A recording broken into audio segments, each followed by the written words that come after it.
Hello everyone, welcome back to my channel curious Kalyan. So ఈ వీడియోలో వచ్చేసి టెస్టింగ్తో హైయెస్ట్ ప్యాకేజెస్ పాసిబులా అండ్ 2025-24 2023లో పాస్ అవుట్ అవ్వని వాళ్ళు టెస్టింగ్ గ్రూప్ ఒకవేళ వచ్చినట్టయితే టెస్టింగ్ డొమైన్లో జాయిన్ అయితే అసలు కెరీర్ బాగుంటుందా, టెస్టింగ్లో అసలు ఫ్యూచర్ ఉంటుందా? చూస్తుంటే ఇప్పుడు వచ్చేసి చాలా జాబ్స్ తీసేస్తున్నారు కదా. అలాంటప్పుడు ఫస్ట్ పడేది ఇంపాక్ట్ టెస్టర్స్ మీదే కదా. డెవలపర్స్ అంటే అట్లీస్ట్ వాళ్ళు లేకపోతే అసలు ప్రాజెక్ట్స్ ఏ నడవవు. టెస్టింగ్ అనేది ఎవరైనా చేయగలరు కదా. అసలు టెస్టింగ్ అనేది ఫ్యూచర్ ఉందా అని మీకు ఏమైనా డౌట్స్ ఉంటే ఈ వీడియో చూడండి, క్లారిఫై అయితే అవుతుంది.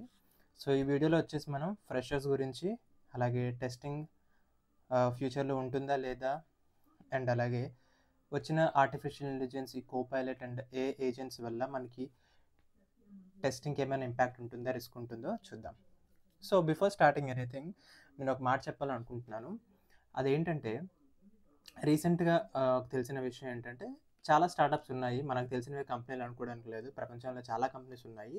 అందులో కొన్ని స్టార్టప్స్ ఎలా ఉంటాయంటే వాళ్ళు ఇప్పుడు మేమే పెట్టాము ఒక స్టార్టప్.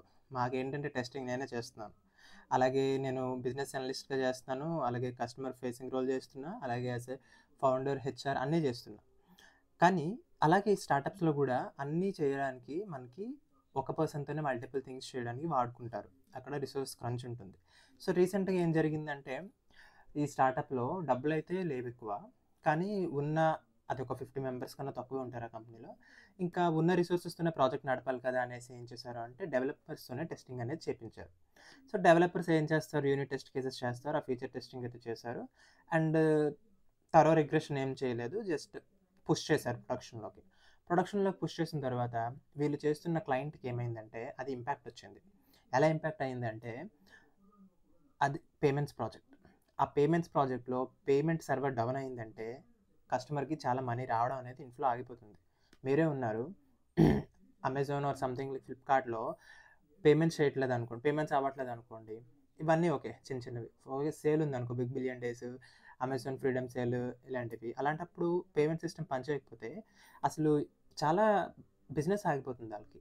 సో ఇలాంటివి డౌన్ అయ్యింది. అలాంటప్పుడు కంపెనీస్ ఏం చేస్తాయి తెలుసా, రివర్స్లో వీళ్ళపైన కేసు వేస్తాయి ఏవైతే కంపెనీస్ చేస్తున్నాయో. బికాస్ కంపెనీస్లో ప్రాజెక్ట్స్ చేసేటప్పుడు, కాంట్రాక్ట్ తీసుకునేటప్పుడు మాకు అగ్రిమెంట్స్ ఉంటాయి.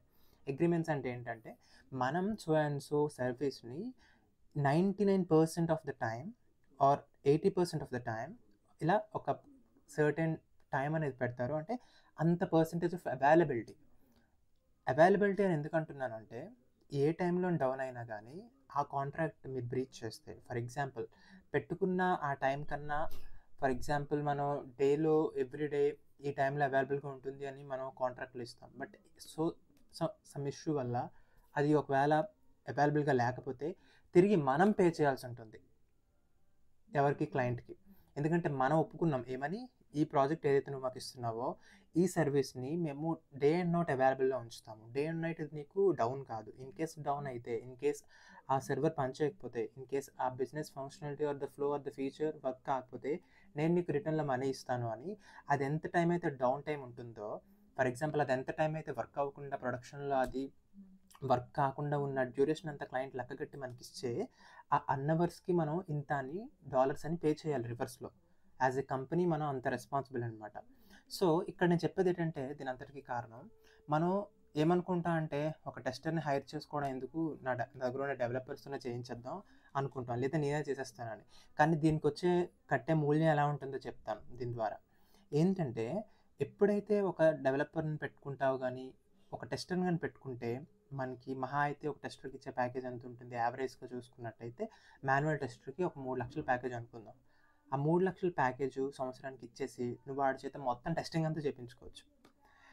అదే ఇన్ కేసు ప్రొడక్షన్లో కానీ ఫెయిల్ అయింది అనుకో, అది ఎన్ని అవర్స్ డౌన్ అయిందో దానికి మనం కట్టే డబ్బులు, అండ్ అలాగే ఫస్ట్ ఆఫ్ ఆల్ వాళ్ళ బిజినెస్ లాస్ నువ్వు డబ్బులు కడుతున్నావు అని పక్కన పెడితే కస్టమర్ మళ్ళీ నీ దగ్గరికి రివర్స్లో రాడు ఎప్పుడు కూడా. క్లయింట్ ఒకసారి ఎప్పుడైనా డౌన్ అయ్యి అక్కడ బిజినెస్ తగ్గింది, నీ వల్ల అసలు ఒక ఇంటరప్షన్ వచ్చింది అంటే ఆ సైట్ అసలు కస్టమర్స్ చాలామంది they will lose the trust. అరే ఇదేంటి మాట మాటకి పోతుంది అని మనం అసలు తిరిగి చూడం ఆ ప్రోడక్ట్ వెనక్కి. అలాంటిది వాడి బిజినెస్కి ఎంత లాసో పక్కన పెడితే అది నీ కంపెనీకి కూడా మంచిది కాదు. ఎందుకంటే క్లయింట్ నీ దగ్గరికి మళ్ళీ రాడు. అరే ఈ కంపెనీ బాగా చేయట్లేదు, చాలా ఇష్యూస్ వస్తున్నాయి, కంపెనీ కాంట్రాక్ట్ ఇచ్చాము అని వాళ్ళు వేరే కంపెనీకి వెళ్ళిపోతారు. నెక్స్ట్ టైం నుంచి మంచి ప్రాజెక్ట్స్ కూడా మీకు ఇవ్వరు, వేరే కంపెనీస్కి వెళ్ళిపోతాయి.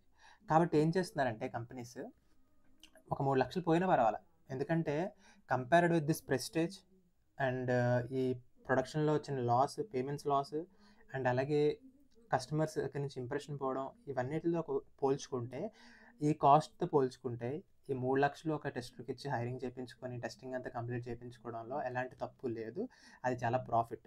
కాబట్టి నన్ను అడిగితే ఫ్యూచర్లో డెవలపర్స్కి ఏదైనా రిస్క్ ఉందేమో కానీ టెస్టర్స్కి అయితే రిస్కే లేదు. ఎందుకు చెప్తున్నానంటే మాన్యువల్ టెస్టింగ్ లేకుండా ప్రాజెక్ట్స్ అనేవి నడవవు, ఇప్పుడే కాదు ఎప్పుడూ నడవవు. బికాస్ సిస్టమ్ ఏఐ టెస్ట్ చేసినా అది రియల్ టైమ్ కండిషన్స్లో టెస్ట్ చేయలేదు. We need lot of data, we need lot of test data. ఎందుకంటే టెస్టింగ్ అనేది నార్మల్గా ఒక ప్లెయిన్ సెటప్లో చేస్తే ఒకలాగా ఉంటుంది, ఆర్ సెర్టన్ అమౌంట్ ఆఫ్ డేటా దానికి ఇచ్చి మనం టెస్టింగ్ చేయించుకుంటే ఒకలాగా ఉంటుంది. సో ఎప్పుడైతే ఇలాంటి ఇష్యూస్ వచ్చాయో అప్పుడు మనం తేరుకొని ఒక టెస్టర్ని హైర్ చేయించుకోవడం కాదు, ముందుగానే పెట్టుకొని వాళ్ళ చేత చేయించుకొని ఇలాంటి ఇష్యూస్ రాకుండా వాళ్ళు మనం ఒక వారియర్స్ లాగా మనం వాడుకోవాలన్నమాట. సో ఇది ఇప్పుడు నేను పెట్టింది కాదు, జగమెరిగిన సత్యం, అన్ని కంపెనీస్కి తెలుసు. కాబట్టే టెస్టర్స్ని ఒక్కొక్క ప్రాజెక్ట్లో మినిమం 3-2 కూడా పెట్టించి నడుపుతుంటారు. ఒక స్క్రమ్ టీంలో 4 టెస్టర్స్ ఉంటే నలుగురు డెవలపర్స్ ఉంటే 4 డెవలపర్స్కి 2 టెస్టర్స్ అయితే ఉంటారనమాట. ఎందుకు అంటే వాళ్ళు చేసిన అమౌంట్ ఆఫ్ వర్క్ని మీరు టెస్ట్ చేయకుండా ప్రొడక్షన్లోకి మనం డిప్లాయ్ చేయలేం. కాబట్టి నన్ను అడిగితే మీకు ఏదైనా రిస్క్ ఉందా టెస్టింగ్ అని మీరు అసలు అనుకోక్కర్లేదు. టెస్టింగ్కి అయితే మంచి ఫ్యూచర్ ఉంది, మంచి స్కోప్ ఉంది. ఎవరైతే ఈ కెరీర్ గ్యాప్ ఉంది, మాకు అసలు కోడింగ్ రాదు, మాకు అసలు ఇంట్రెస్ట్ లేదు, అసలు ఈ కోడింగ్ మాకు చిరాకు, బట్ మంచిగా సాఫ్ట్వేర్లో గ్రో అవ్వాలనుకుంటున్నాం, మంచి ప్యాకేజెస్ తెచ్చుకోవాలనుకుంటున్నాం అంటే మీకు ఇది మంచి రోల్. ఎందుకు చెప్తున్నా అంటే ఎప్పుడైతే మనకి ఈ డెవలప్మెంట్, ఈ డెవాప్స్, ఇదంతా కమాండ్స్ కోడ్ అంతా మనం గుర్తుపెట్టుకోలేము అనుకున్నప్పుడు నాకు ఎక్కువ శాలరీ రాకపోయినా పర్వాలేదు, తక్కువ శాలరీ వచ్చినా పర్వాలేదు, కానీ ఇండస్ట్రీలో ప్రశాంతంగా నా వర్క్ నేను చేసుకుంటూ, వర్క్ ఫ్రమ్ హోమ్ చేసుకుంటూ, ఇంట్లో అన్నీ చూసుకుంటూ హ్యాపీగా ఎలా చేయాలి ఒక జాబ్ అంటే టెస్టింగ్ అనేది చాలా ఇంపార్టెంట్, చాలా మంచిది, మంచి కెరియర్ ఆప్షన్. ఈవెన్ అమ్మాయిలకి, హౌస్ వైఫ్స్కి, అండ్ హౌస్ వైఫ్స్ కాదు ఈవెన్ బాయ్స్ కూడా చాలా మంచి కెరియర్. అండ్ ఫ్రెషర్స్ ఎవరైతే ఇప్పుడు పాస్ అవుట్ అయ్యి మాకు టెస్టింగ్ జాబ్స్ వచ్చినాయి, బట్ టెస్టింగ్లో వెళ్దామంటే మాకు ఇంట్రెస్ట్ లేదు, ఫ్యూచర్లో పోద్దేమో, డెవలపర్ సైడ్ అయితే నేర్చుకొని ఫ్యూచర్లో మంచి గ్రోత్ ఉంటుంది. ఏంటి గ్రోత్ ఉంటుంది? ఓకే, ఐ మీన్ మీకు మంచిగా టెస్టింగ్ వచ్చింది అంటే డెవలప్మెంట్ ఆపర్చునిటీ వచ్చిందంటే it's always better to go and pursue career in that area. But కొంతమందికి ఇంట్రెస్ట్ ఉండదు స్వతహాగానే, అసలు నాకు టెస్టింగ్ కాదు, డెవలప్మెంట్ అసలు నాకు చిరాకు, టెస్టింగ్ అంటే ఏముంది, నీట్గా టెస్టింగ్ చేసేస్తాను, నాకు డెవలప్మెంట్ అంటే చిరాకు అని చాలామందికి ఉంటుంది ఆ ఫీలింగ్. సో అలాంటి వాళ్ళు ఈజీగా ఈ కెరీర్ ఆపర్చునిటీస్ని మీరు ఎక్స్ప్లోర్ చేసి పర్సూ చేయొచ్చు. అండ్ ఇంకో థింగ్ ఏంటంటే జాబ్స్ కూడా మనం చూసుకున్నట్టయితే ఎక్స్పీరియన్స్ పెరిగే కొద్దీ మంచి మంచి ప్యాకేజెస్ వస్తాయి. ఈవెన్ మీరు 3 lakhsకి స్టార్టింగ్లో జాయిన్ అవ్వచ్చు, బట్ ఒక 2 years అయిన తర్వాత స్విచ్ కొడితే అది ఒక 8 lakhs అవుతుంది, ఆ తర్వాత స్విచ్ కొడితే 12 lakhs అవుతుంది, ఆ తర్వాత స్విచ్ కొడితే 16 lakhs అవుతుంది. అలా కంపెనీ మారే కొద్దీ 4 లక్షలు యాడ్ చేసుకెళ్ళినా ఓవర్ ద ఇయర్ మీరు ఒక లీడ్ పొజిషన్కి వెళ్ళినప్పటికీ ఒక 25 లక్షల ప్యాకేజ్ అయితే తెచ్చుకొని కంటిన్యూస్గా మీరు ఒక హ్యాపీ అండ్ సెక్యూర్డ్ సేఫ్ లైఫ్ని అయితే మనం లీడ్ చేయొచ్చు హైదరాబాద్, బెంగళూరు లాంటి సిటీస్లో. Yeah, that's all I had. అది నా ఒపీనియన్ టెస్టింగ్ మీద. సో ఇన్ కేస్ మీరు ఎవరైనా ఇంకో విషయం చెప్దాం అనుకుంటున్నాను, కోపైలట్.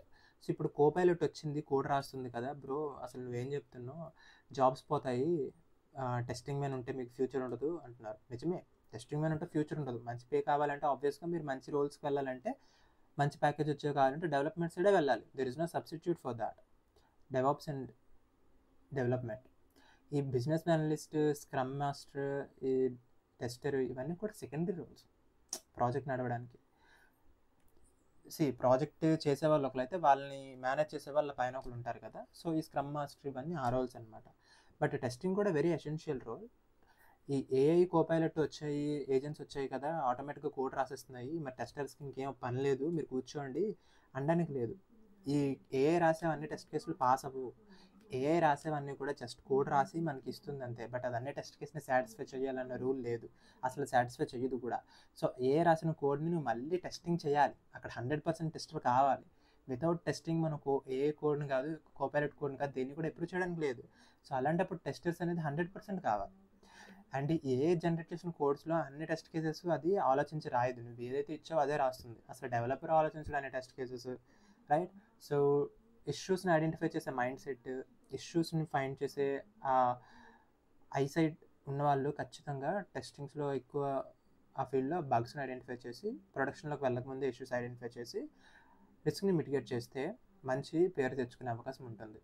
మంచి మంచి గుర్తింపు కూడా తెచ్చుకోవచ్చు లీడర్షిప్ లెవెల్లో. ఈ ఇష్యూ నేను ఐడెంటిఫై చేసిన ప్రొడక్షన్లో, దీని ద్వారా ఇంత రిస్క్ అనేది ఇది ప్రొడక్షన్లో కానీ వెళ్ళుంటే డెవలపర్ అది మిస్ అయ్యాడు, బట్ నేను ఇది టెస్ట్ చేసి కనుక్కున్నాను. ఇదే కానీ ప్రొడక్షన్లో కానీ వెళ్ళుంటే ఈ పాటికి మనం క్లయింట్కి బోల్ డబ్బులు కట్టుకునే వల్ల ఏమనుకుంటున్నారు అనేసి మనం ప్రమోషన్స్ టైంలో కూడా మన పాయింట్స్ ఇచ్చి డెవలపర్స్కి ఈక్వల్గా మంచి మంచి పొజిషన్స్లో ఉన్న వాళ్ళు నేను చూసాను. యాక్సెంచర్ కంపెనీలో నేను చేసేటప్పుడు మా కంపెనీలో ఈవెన్ డెవలపర్స్ కన్నా బాగా ఎదిగారు టెస్టర్స్. జస్ట్ అసోసియేట్గా జాయిన్ అయ్యి ఇప్పుడు టీమ్ లీడ్ పొజిషన్స్లో ఉన్నారు, few examples. So it's so good, you know, మంచి మంచి పొజిషన్స్కి టెస్టర్స్ వెళ్తున్నారు, almost equal to developers. I don't see any difference, especially in service based కంపెనీస్లో అయితే టెస్టర్స్కి డెవలపర్స్కి I don't see any difference.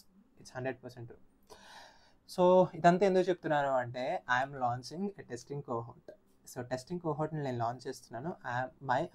I myself am a tester. Like I have overall 4+ years of experience as a test engineer, also into automation. So Selenium, C#, అలాగే ఇంకా XUnit, NUnit, JUnit, TestNG using Java ఈ frameworks మీద అయితే నేను work చేశాను. Cucumber, BDD, ప్లేరైట్, selenium అనేవి నాకు బాగా వచ్చిన testing tools along with Postman. So ఇవన్నీ నేను చేశాను. నా వీడియో రెజ్యూమే కాదు ఇది, but what I'm telling, if you are interested testing గురించి నేర్చుకోవాలి, మీ హౌస్ వైఫ్స్ or some like recent graduates, ఒక తక్కువ కాస్ట్కి ఒక మంచి టెస్టింగ్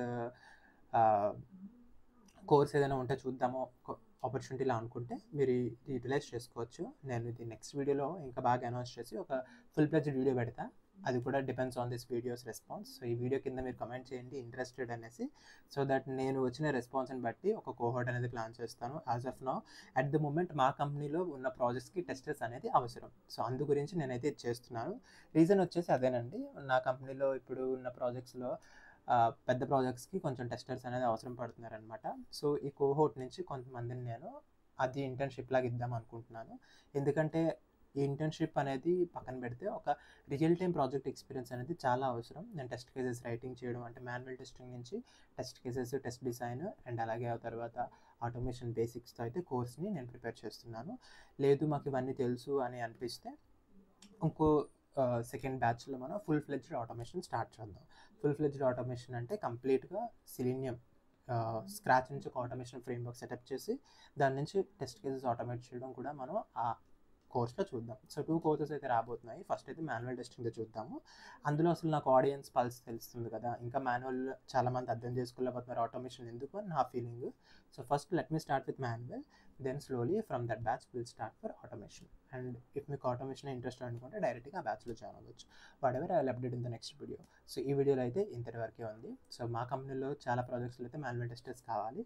సో ఆ ప్రాజెక్ట్స్లో కూడా మీరు యూస్ అవుతారో అని నేనైతే అనుకుంటున్నాను. అండ్ అలాగే మెయిన్ థింగ్ ఏంటంటే మీకు ఒక రియల్ టైం ఎక్స్పీరియన్స్ వస్తుంది ఇలాంటి ప్రాజెక్ట్లో చేస్తే. నార్మల్ కోర్స్షిప్ వదిలేయడం కాకుండా ఒక ప్రాజెక్ట్లోకి వర్క్ చేస్తే మీకు కూడా ఒక మంచి ఎక్స్పీరియన్స్, మంచి కాన్ఫిడెన్స్ వస్తుంది. If we also provide certification, so certificate కూడా ఇస్తాము ఇంటర్న్స్ కానీ ఈవెన్ కోర్స్ కంప్లీట్ చేసిన వాళ్ళకి కూడా. So if you are interested please do like this video and make sure you comment interested. So and కిందనిచ్చిన ఫామ్ని కూడా ఫిల్ చేయండి. సో నెంబర్ ఆఫ్ రెస్పాన్సెస్ చూసి దాన్ని బట్టి మనం ఒక డీటెయిల్ వీడియో నెక్స్ట్ వీడియోలో అప్లోడ్ చేద్దాము. అండ్ ఆ తర్వాత దాని గురించి మనం డీటెయిల్గా ఒక కోర్స్ ప్లాన్ అండ్ అలాగే డ్యూరేషన్ అండ్ ఫీజుతో అయితే నేను మీ ముందుకు మళ్ళీ వస్తాను. Thank you so much.